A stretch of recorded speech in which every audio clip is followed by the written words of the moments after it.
RTS Info, Laurence Milazevic. Des milliers de Pakistanais volontaires pour tester un vaccin chinois contre le Covid-19 en attente d'homologation ont déjà été inoculés, informe une source officielle.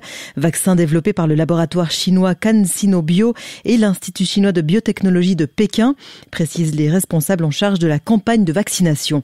La Russie enregistre ce jeudi un nouveau nombre record de contaminations et de morts quotidiens dus au coronavirus, une semaine après avoir dépassé les 2 millions de malades. Le ministère de la Santé annonce que la production de masse du vaccin commencera en décembre ou en janvier. Et la Corée du Sud comptabilise également un nombre de contaminations très élevé. Ce regain suscite la crainte d'une 3e vague épidémique. L'Allemagne va prolonger jusqu'à début janvier ses mesures sanitaires, dont la fermeture des bars et des restaurants et la limitation du nombre des participants à des réunions privées. L'Allemagne va aussi demander à l'Union européenne d'interdire jusqu'au 10 janvier les séjours de ski, source de plusieurs foyers épidémiques l'hiver dernier. En France, le Premier ministre a spécifié que les stations de ski pourront rouvrir au moment des fêtes de fin d'année, mais les remontées mécaniques resteront fermées. Les domaines skiables de France, DSF, opérateur des remontées mécaniques des 250 stations de ski françaises, dénoncent une aberration après cette annonce faite tout à l'heure. Le groupe Disney prévoit de supprimer un total de 32 000 emplois dans ses activités liées au parc d'attractions d'ici à la fin du premier semestre 2021, toujours à cause de la crise du Covid. La Suisse est en mesure d'adapter son approvisionnement énergétique de manière à atteindre la neutralité climatique d'ici à 2050.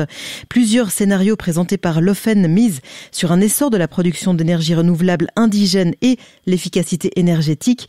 L'Office fédéral de l'énergie souhaite que l'approvisionnement en énergie soit sûr, propre et abordable. Le canton de Vaud, lui, adapte sa politique de gestion des déchets. Il maintient la création de 2 nouvelles décharges, mais espère une baisse des volumes grâce à un meilleur tri en amont. L'État de Vaud mise désormais sur une gestion responsable des déchets, a expliqué devant la presse la conseillère d'État Béatrice Métro. Les fans défilent. Aujourd'hui, c'est la veillée funèbre de Diego Maradona, décédé hier à l'âge de 60 ans. Plusieurs dizaines de milliers de personnes se sont massées autour du palais présidentiel avec l'espoir d'apercevoir la dépouille de l'ancien meneur de jeu. L'enterrement se déroulera au cimetière Jardín de Paz, en périphérie de la capitale argentine. Tout le pays est en deuil national pendant 3 jours.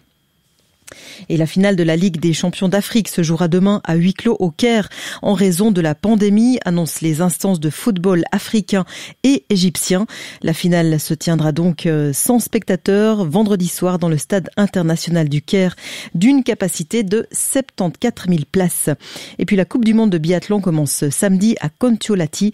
Les athlètes resteront en Finlande pendant 2 week-ends afin de limiter les déplacements.